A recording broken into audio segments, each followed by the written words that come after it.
Hello friends, myself doctor Rajneesh Kumar Patel. दोस्तों, Britain की अदालत में चल रहे एक कोर्ट केस के दौरान कोविशील्ड वैक्सीन बनाने वाली कंपनी एस्ट्राजेनिका के इस कबूलनामे के बाद कि यह वैक्सीन ब्लड क्लॉटिंग टेंडेंसी बढ़ाती है और हार्ट अटैक और ब्रेन स्ट्रोक का खतरा बढ़ा सकती है, लोगों में डर और संशय का माहौल है। और यह डर और संशय उन लोगों में और भी गहराई से है जिनके किसी परिजन की कोविशील्ड वैक्सीन लगाने की वजह से उनमें गंभीर दुष्परिणाम देखने को मिले थे, या फिर उन लोगों में है जिनके किसी स्वस्थ चलते फिरते परिजन की पिछले कुछ महीनों या सालों के दौरान अचानक हार्ट अटैक आने की वजह से कोई गंभीर हादसा हुआ है। आज के वीडियो में बात करेंगे, कुछ तर्कों के साथ यह बात करेंगे कि कोविशील्ड वैक्सीन लगवाने वालों को क्या अभी हार्ट अटैक और ब्रेन स्ट्रोक का खतरा मौजूद है,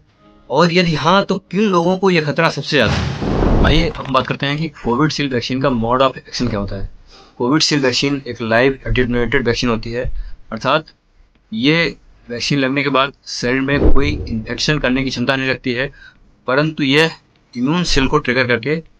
हमारे अंदर इस वायरस के अगेंस्ट इम्यूनिटी डेवलप करती है, और वैक्सीन से रिलेटेड सारे कंपोनेंट 2 से 4 हफ्ते में शरीर से वॉश आउट हो जाते हैं। अर्थात वैक्सीन से रिलेटेड सीरियस साइड इफेक्ट होने की क्षमता 1 महीने के अंदर ही होती है। आइए हम देखते हैं कि वैक्सीन जिन ब्लड सेल्स को इन्वॉल्व करके ब्लड क्लॉटिंग करती है, या जिनके थ्रू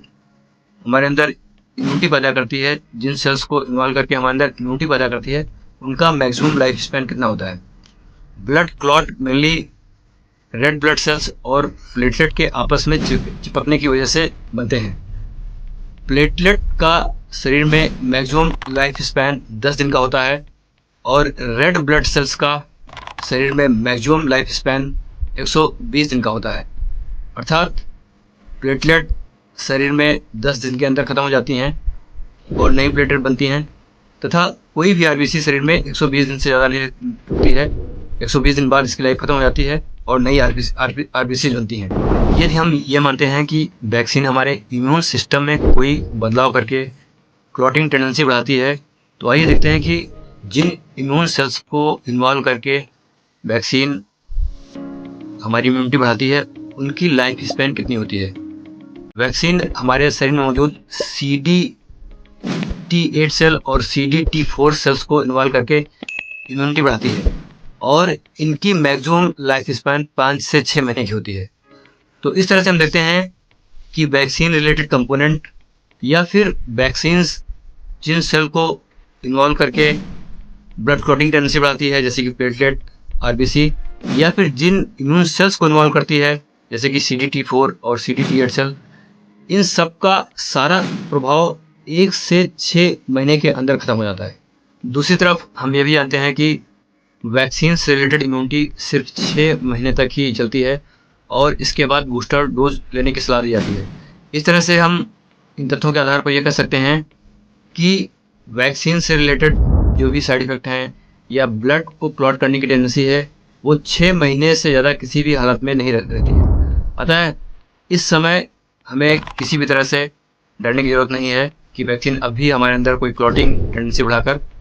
हार्ट अटैक या ब्रेन स्ट्रोक का खतरा बढ़ाएगी। परंतु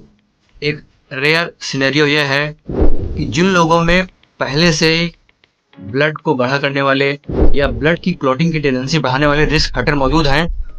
उन लोगों में यह एक साथ मिलकर, इन रिस्क फैक्टर के साथ मिलकर एक कंट्रीब्यूटरी फैक्टर बहुत रेयर केसेस में अदा कर सकती है। आइए हम बात करते हैं कि किन किन लोगों में ब्लड को क्लॉट करने वाले रिस्क फैक्टर मौजूद हैं, कौन कौन से लोगों में ब्लड क्लॉटिंग टेंडेंसी ज़्यादा रहती है, जिनमें यह वैक्सीन कंट्रीब्यूटरी रोल अदा कर सकती है। प्रमुख रिस्क फैक्टर जो हमारे खून को गाढ़ा करते हैं और हमारे ब्लड की क्लॉटिंग टेंडेंसी बढ़ा सकते हैं, जिनके साथ ये वैक्सीन रियली एक कंट्रीब्यूटरी रोल अदा कर सकती है, वो हैं सेडेंटरी लाइफ स्टाइल, एल्कोहल और स्मोकिंग की आदतें, अत्यधिक चिंता और तनाव में रहने का स्वभाव, प्रोसेस्ड, पैकेज, डीप फ्राइड खाद्य पदार्थों का अत्यधिक सेवन, चीनी और नमक का अत्यधिक सेवन, देर रात का खान पान और देर रात से सोना तथा सुबह देर से उठना तथा डायबिटीज़, हाई ब्लड प्रेशर और हाई कोलेस्ट्रॉल की बीमारियां होना। यहाँ पर मैं एक बात स्पष्ट कर देना चाहता हूँ कि कई बार हम ये अपनी सोसाइटी में देखते हैं कि किसी अमुक व्यक्ति को जिसके अंदर कोई भी स्मोकिंग, अल्कोहल की आदत नहीं थी और बहुत ही एक्टिव रहता था, स्वस्थ था, फिर भी उसको अचानक हार्ट अटैक आया और उसके साथ कोई गंभीर हादसा हो गया। ऐसे लोगों में कई बार डायबिटीज़, हाई ब्लड प्रेशर और हाई कोलेस्ट्रॉल लेवल चूँकि 50 से 60% लोगों में इसके कोई लक्षण नहीं आते हैं, तो ये संभावना हो सकती है कि उस व्यक्ति में ब्लड प्रेशर, शुगर या कोलेस्ट्रॉल लेवल बढ़ा रह रहा हो। इसकी वजह से अचानक clotting tendency, blood clotting tendency इसकी वजह से बढ़ी हो और उसको हार्ट अटैक आ गया हो। तो इस वीडियो के माध्यम से मैं अंत में यह संदेश देना चाहता हूँ कि आप ब्लड को क्लॉट करने वाले रिस्क फैक्टर्स से दूर रहें, जैसे कि alcohol, smoking, processed packaged food का इस्तेमाल, सॉल्ट, शुगर का अत्यधिक इंटेक, तनाव में रहने की आदत और जो silent risk factor blood clotting tendency बढ़ाते हैं उनकी आप रेगुलर चेकअप कराते रहें, क्योंकि high blood pressure, high cholesterol level और शुगर लेवल ये 50 से 60% लोगों में साइलेंट रहते हैं। इनको आप जब तक चेक नहीं कराएंगे आपको पता नहीं चलेगा। अतः 30 साल की उम्र के बाद अपने ब्लड प्रेशर लेवल को, ब्लड शुगर लेवल को और ब्लड कोलेस्ट्रॉल लेवल को चेक कराते रहें, जिससे कि ये silent risk factor initial stage में ही पता चल सकें और इनको नियंत्रित किया जा सके। दोस्तों, इस मैसेज को ज़्यादा से ज़्यादा लोगों में शेयर करें, क्योंकि इस समय इतनी दिनों बाद वैक्सीन लगने के बाद अब कोई खतरा नहीं है, लेकिन जिन लोगों को खतरा है उनको सतर्क रहने की ज़रूरत है। उसमें यह खतरा केवल वैक्सीन की वजह से अकेले नहीं है, अगर पहले से ही कोई ब्लड क्लॉटिंग के फैक्टर उनके अंदर मौजूद हैं, उन लोगों को यह खतरा मौजूद हो सकता है। Thanks for watching this video.